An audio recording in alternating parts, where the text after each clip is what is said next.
Good day, everyone. Today we continue with our natural resource economics sessions, and we'll be looking at property rights, externalities, and environmental problems. First of all, let's look at the human-environment relationship. What we need to know that actually the environment is mainly viewed as the composite asset that provides a variety of services. And it's the very same environment that provides the economy with raw materials, which are transformed into consumer products by the production process, and energy, which fuels this transformation. So we're looking at all production processes which we come across. There are raw materials which are used, and these are provided by the environment which we live in. And ultimately, these raw materials and energy retain to the environment as waste products. So you would see that any production process produces actually some sort of waste products, which in one way or the other uh, constitute the environmental problems which we face as a country or as a continent or being faced by the whole world. So let's just have a look at the economic system and the environment, where we've got the environment where we live in. The several inputs which are used in the production process within the economy. You need energy, air, several raw materials, water, and some other amenities to support the production process. These are taken as the inputs into the production processes within the economy. So in this, we've got several firms or companies producing several products. It might be even just recycling some of the actually used materials. And within the economy, you also have good households who also are involved in consumption.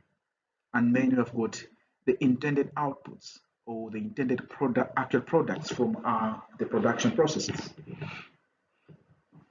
But in addition to these outputs or the intended actually products from the production process, there are also some sort of byproducts. You're looking at what we might call as actually waste products. The production process actually pollutes the air. We have got solid waste, we have got waste heat, and can also lead to water pollution.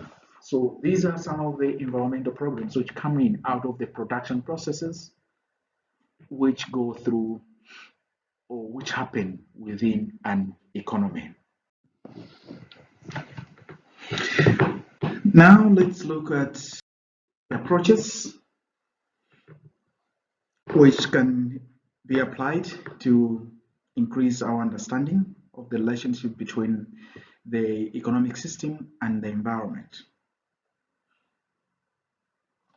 There are two types of economic analysis which we can use. One is applying positive economics or normative economics. Positive economics attempts to describe what is, what was, what will be, while normative economics, by contrast, deals what ought to be. Both branches are useful. Let's take, for example, if we want to investigate the relationship between, let's say, trade and the environment. Positive economics could easily be used to describe the kinds of impacts trade will have on the economy and the environment. But it could not, however, provide any guidance on the question of whether trade was desirable. That judgment needs to come from normative economics. So that gives you an idea on how different we can apply positive economics and normative economics. And We would say a rather different context of normative economics can arise when possibilities are more open-ended. For example, we might ask, how much should we control emissions of greenhouse gases, and how should we achieve that degree of control? Or we might ask, how much forest of various types should be preserved? By answering these questions, that it requires us to consider the entire range of possible outcomes and to select the best or optimal outcome. Though this might look to be a more difficult question to answer than one that asks us to only compare two predefined alternatives, the basic normative analysis framework would be the same in both cases. I hope that's clear on how we differentiate what positive economics and normative economics mean. Now let's look at the issue to do with environmental problems and economic efficiency. We'll start looking at static efficiency. In this regard, the chief normative economic criterion for choosing among various outcomes occurring at the same point in time is what we call static efficiency or mere efficiency. And an allocation of resources is said to satisfy the static efficiency criterion if the economic surplus derived from those resources is maximized by that allocation. And economic surplus, in turn, is the sum of consumer surplus and producers surplus.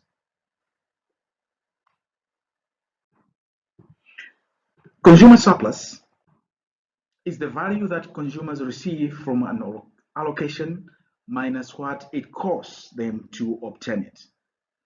It is measured as the area under the demand curve. Hope you can see the demand curve minus the consumer's cost. The cost to the consumer is the area under the price line, bounded from the left by the vertical axis and the right by the quantity of the goods. This rectangle, which captures price times quantity, represents consumer expenditure on this quantity of the goods.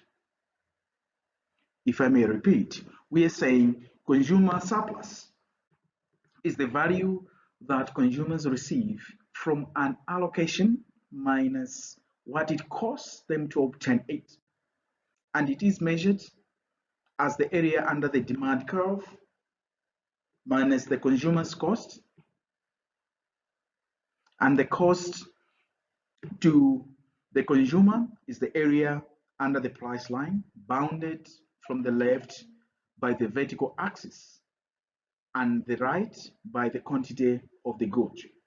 This rectangle, which captures price times quantity, represents consumer expenditure on this quantity of the good. Now, the total willingness to pay for this product or for this good is the area under the continuous market demand curve to the left of the allocation in question.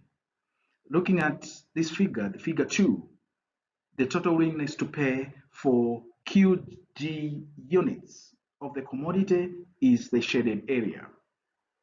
And then the total value a consumer would receive is equal to the area under the market demand curve from the origin to the allocation of interest. And the consumer surplus is thus the excess of total willingness to pay over the actual cost. Now, we've looked at the consumer's choice. We would see that actually even sellers or producers face similar choice scenarios. That's if you look at this figure here, that's P star. You see that actually the seller maximizes his or her own producer surplus by choosing to sell QS units. And in this regard, the producer surplus is designated by area B. That's the area under the price line that lies over the marginal cost curve, bounded from the left by the vertical axis and the right by the quantity of goods.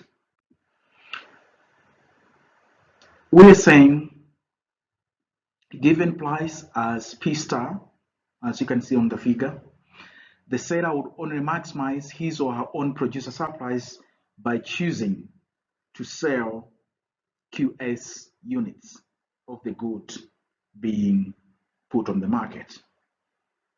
And the producer surplus is now designated by the area shown as B on the figure.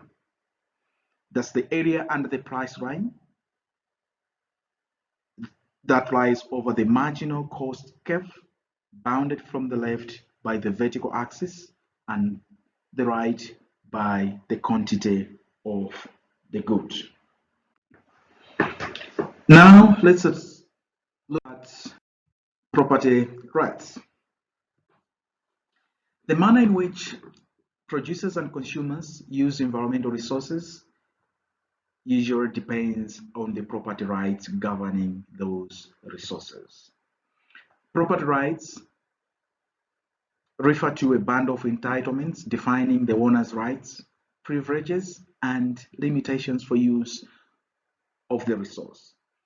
By examining such entitlements and how they affect human behavior, one better understands how environmental problems arise from government and market allocations. And these property rights can be vested with individuals, as in capitalist economies, or with the state, as it is in centrally planned socialist economies. And you'll see that actually the efficient structure of property rights has three main characteristics.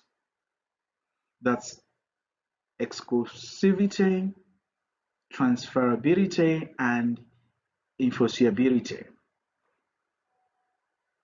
One, that's looking at the first main characteristic of the efficient structure of property rights, that's that being exclusivity. This means that all benefits and costs accrued as a result of owning and using the resources should accrue to the owner and only to the owner, either directly or indirectly by sale to others. That's exclusivity means that all benefits and costs accrued as a result of owning or using any resource should accrue to the owner, either directly or indirectly by sale to others. And the other characteristic is transferability, which means that all property rights should be transferable from one owner to another in a voluntary exchange. The key word here is having that transfer, actually that transfer happening from one owner to the other in a voluntary exchange.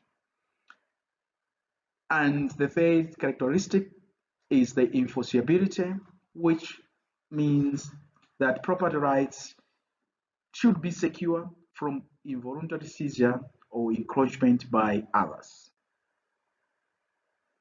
Once you have these three, you know that actually you have an efficient structure of property rights. And an owner of a resource with well-defined property right usually has got very powerful incentive to use that resource efficiently, because a decline in the value of that resource represents a personal loss. For example, farmers who own land have an incentive to fertilize and irrigate it because the resulting increased production raises their own income. And when a well-defined property rights are exchanged, as in a market economy, this exchange facilitates efficiency. Given a market price, the consumer would decide how much to purchase by choosing the amount that maximizes his or her individual consumer surplus. And as per definition of static efficiency, this allocation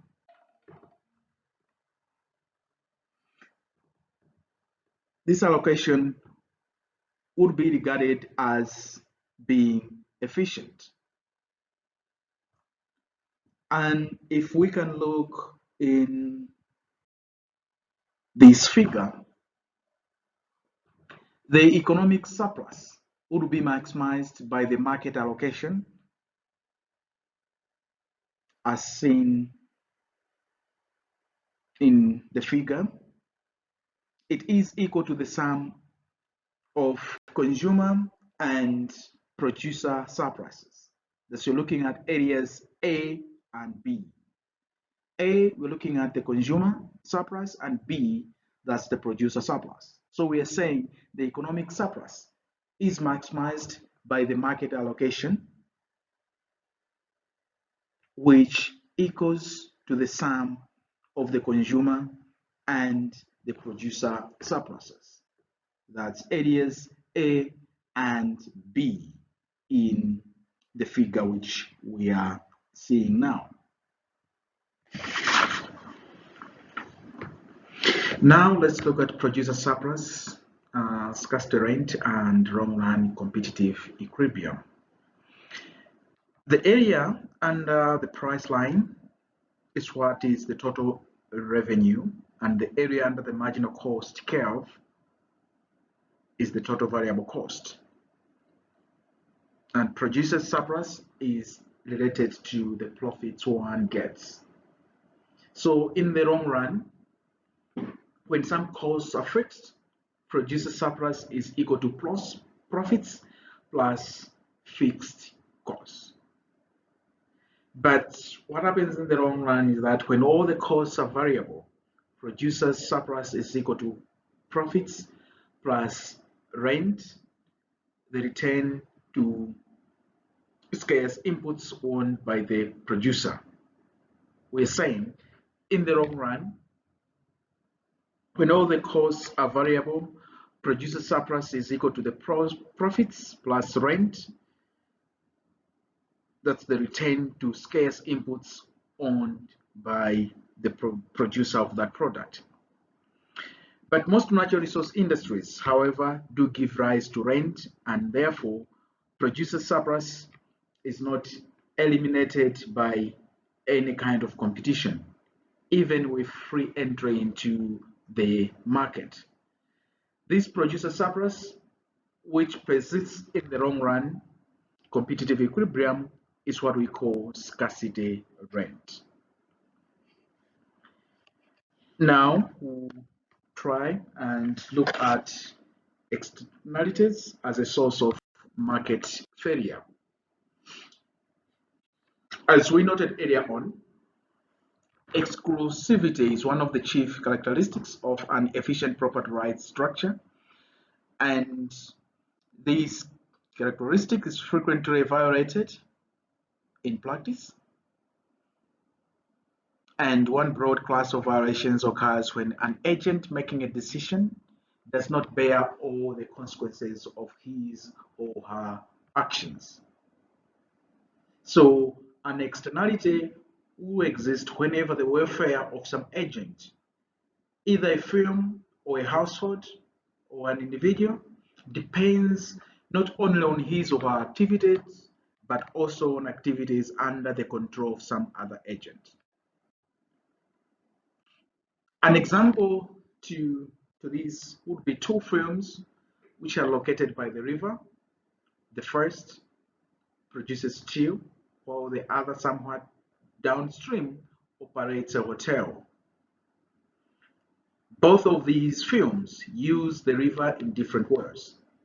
The steel film uses it as a receptacle for its waste, while the hotel uses this river to attract customers seeking water recreation. So you're saying one film is upstream, the other film is downstream, and the film which is downstream is which is the steel film, is using this river as a receptacle for its waste. The cost of reduced business at the resort, which results from waste being dumped into the river. And therefore, it is not likely to be very sensitive to that cost in its decision making. As a result, it could be expected to dump too much waste into the river. And efficient allocation of the river would certainly not be attained in this regard.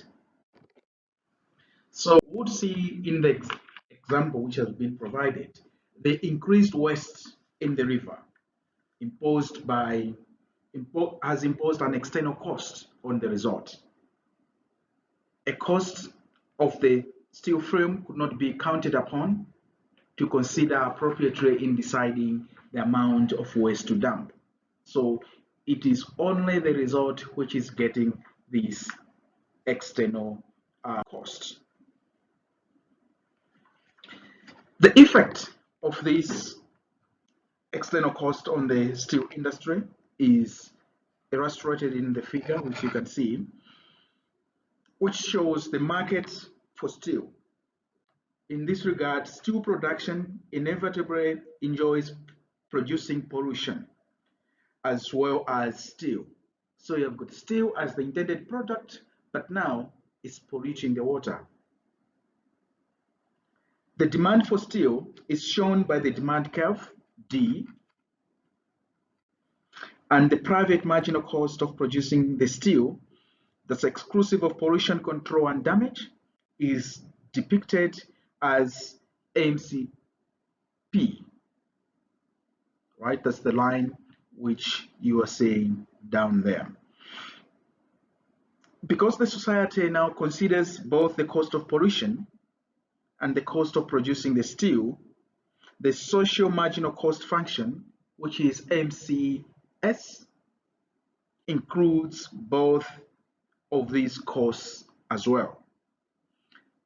Therefore, if the steel industry faced no outside control on its emission levels, it would seek to produce QM.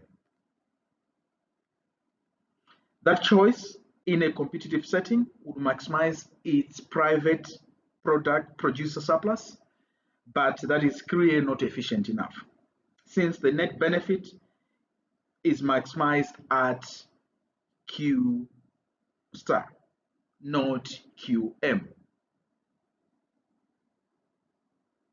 So we are saying if the steel industry faced literally no outside control of its emission levels or of its pollution levels, it would seek to produce QM products. And that choice in a competitive setting would maximize its private producer surplus, but it's not efficient, since the net benefit is maximized only at Q star and not QM. So from this figure, we can draw a number of conclusions about market allocations of commodities causing pollution externalities. One, the output of the commodity is too large. Two, too much pollution is being produced. Three, the prices of products responsible for pollution are too low. And four, as long as the costs are external, no incentives to search for ways to yield less pollution per unit of output are introduced by the market. And recycling and reuse of the polluting substances are discouraged because release into the environment is so inefficiently cheap. It is cheap for, let's say, for the steel plant to be releasing actually its polluting substances into the liver in this case. So looking at that, that release into the environment is so inefficiently cheap to the company. Now let's look at types of externalities. We have external diseconomy and external economy, which refer to circumstances in which the affected party or the affected company, household, individual is damaged by or benefits from the externality respectively. So we are saying the external diseconomy is refers to the circumstances in which the affected party is damaged by the externality in question, while external economy refers to the circumstances in which the affected party benefits from the externality in question. The water pollution example represents an external diseconomy. That's when external economies are present, the market will undersupply the resources. And one class of externalities is known as pecuniary externalities, and these do rise when an external effect is transmitted through altered prices. Let's suppose that a new film moves into an area and drives up the rental price of land. This increase creates a negative effect on all those paying rent within that area, and therefore this is an external diseconomy. So you're saying this has come forward just because of altered rent prices due to the entry of the new film into the area. So this pecuniary diseconomy, however, does not cause a market failure, because the resulting higher rents are reflecting the scarcity of land within that region, within that district, or within that location. The land market provides a mechanism by which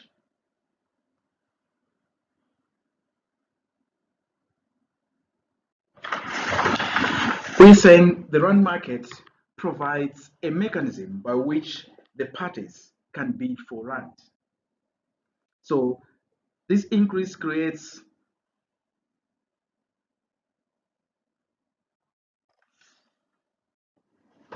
right. Let me come again on that. We're saying the land market provides a mechanism by which the parties can bid for the land in question, and the resulting prices reflect the value of the land in its various uses. And without the pecuniary externalities, the price signals would fail to sustain an efficient allocation. So what has happened in this case is that the coming in of the new film into the area, we ensure that actually the resulting prices of land within that area reflect the actual value of land in its various uses. So without this pecuniary externality, the price signals could have failed to sustain an efficient allocation. Now let's look at improperly designed property rights. What we need to note is that private property is not the only possible way of defining entitlements to resource use. You would have state property regimes, or we have state property regimes where the government owns and controls the property. You would have common property regimes where the property is jointly owned and managed by a specific group of co-owners, or you would have open access regimes, what are also called as res nullius. In these regimes, no one owns or exercises control over the resources. So the common property resources are those shared resources that are managed in common rather than privately. Entitlements to use common property resources may be formal or protected by specific legal rules, or they may be informal, and then they are protected by tradition or custom. So these common property regimes exhibit varying degrees of efficiency and sustainability depending on the rules that emerge from the collective decision-making processes. But for the res nullius property resources, these can be exploited on a first come, first served basis because no individual or group has the legal power to restrict access. Right? These are resources which are owned by no one, and no one actually exercises control over the resources. For common pool resources, these are shared resources which are characterized by non-exclusivity and divisibility. Non-exclusivity implies that resources can be exploited by anyone, while divisibility means that the capture of part of the resources by one group subtracts it from the amount available to the other groups. We are saying common pool resources are those that are shared resources and are characterized by non-exclusivity and divisibility. And in this regard, non-exclusivity implies that resources can be exploited by anyone, while divisibility means that the capture of part of the resource by one group would subtract it from the amount available to the other groups.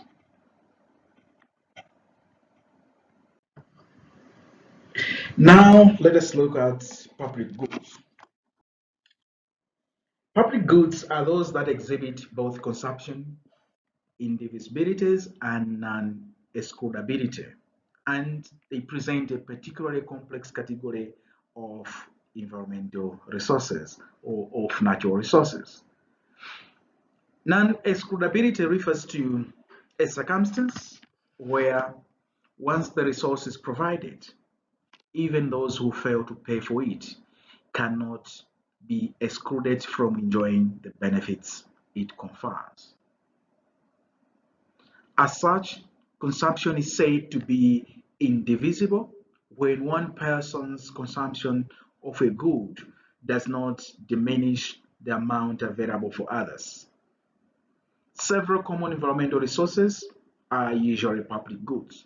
You talk of clean air, clean water, and biological diversity. For clean air, if one is within a room, breathes the air which is in there, definitely that person's consumption of that good, in this case, which is clean air, does not necessarily diminish the amount available for others within that very same room.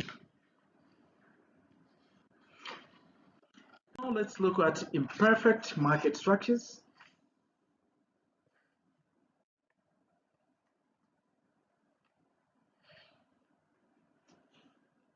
We are saying environmental problems would occur when one of the participants in an exchange of property rights is able to exercise an inordinate amount of power over the outcome. And this can occur, for example, when a product is sold by a single seller or a monopoly. I hope we understand what monopolies are. In this regard, monopolies violate our definition of efficiency in the goods market.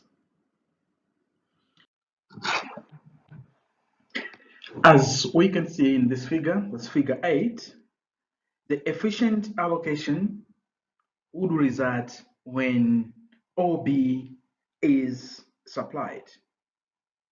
But this would yield consumer surplus represented by the triangle IGC. We're saying this would yield consumer surplus, which is being represented in the figure by triangle,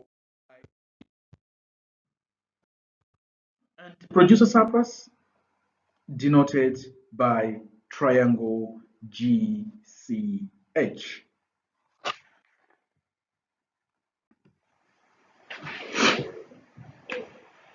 But now, a monopoly would only produce and sell OA, not OB. That's where marginal revenue equals marginal cost. And we will charge a price OF. At this point, although the producer surplus, which is HFED,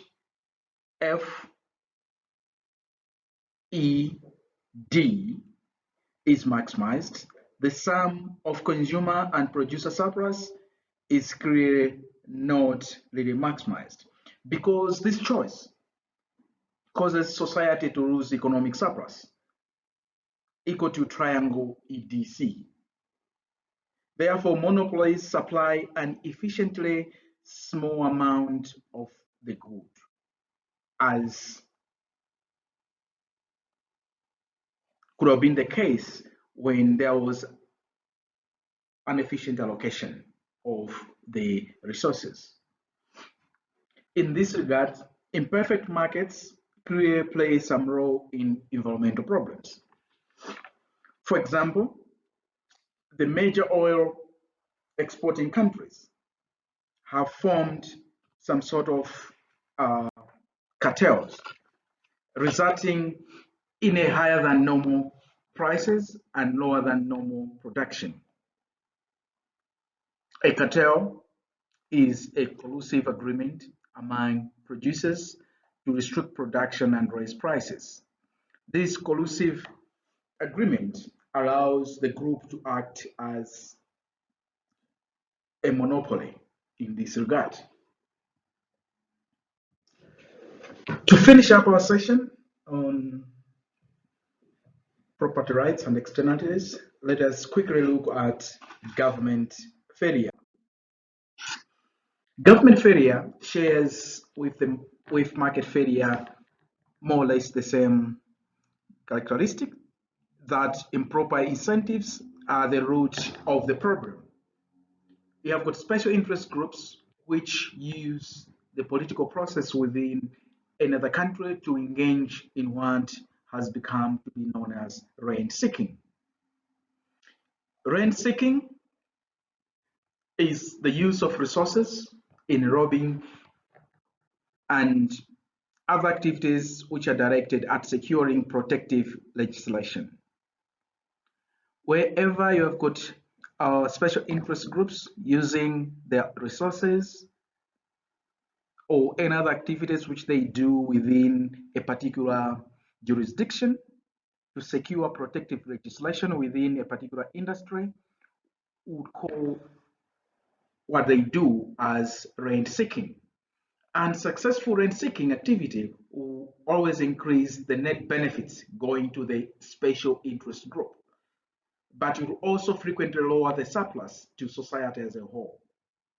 So looking at, once we have got these special interest groups, they put in their resources to lobby or do activities which are directed at securing a certain protective legislation in order for them to increase their own net benefits.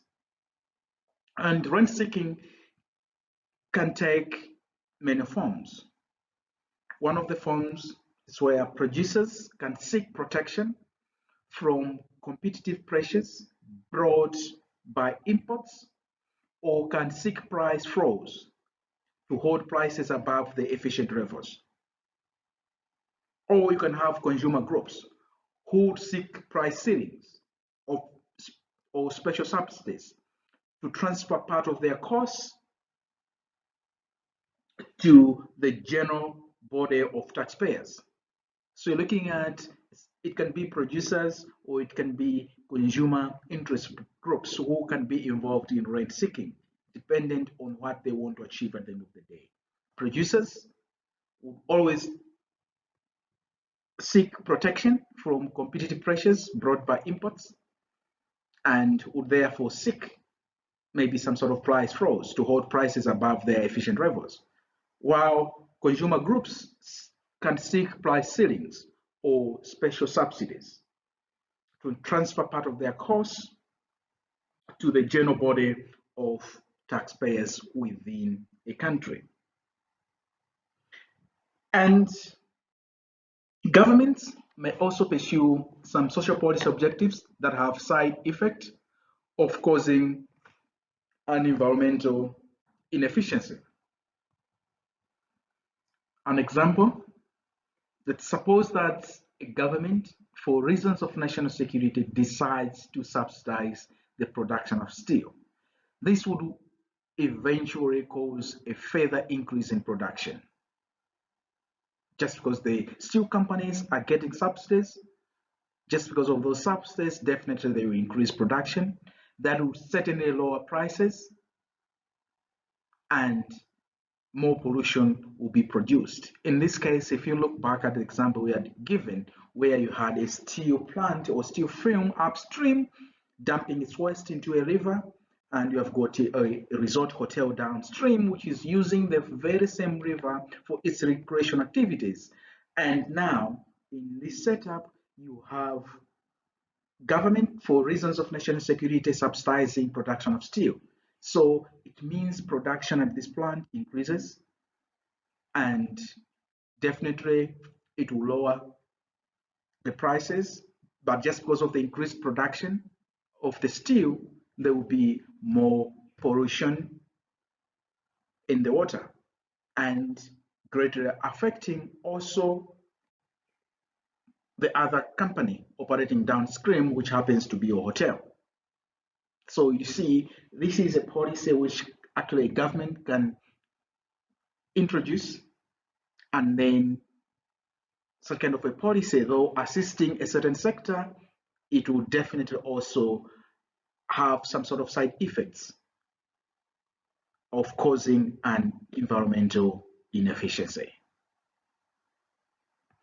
So that's all I had for you in this session, looking at property rights, externalities, and environmental problems. If there will be any other questions or issues for discussion, that we'll discuss that in the tutorial, which we're going to have in the next few days. Thank you so much.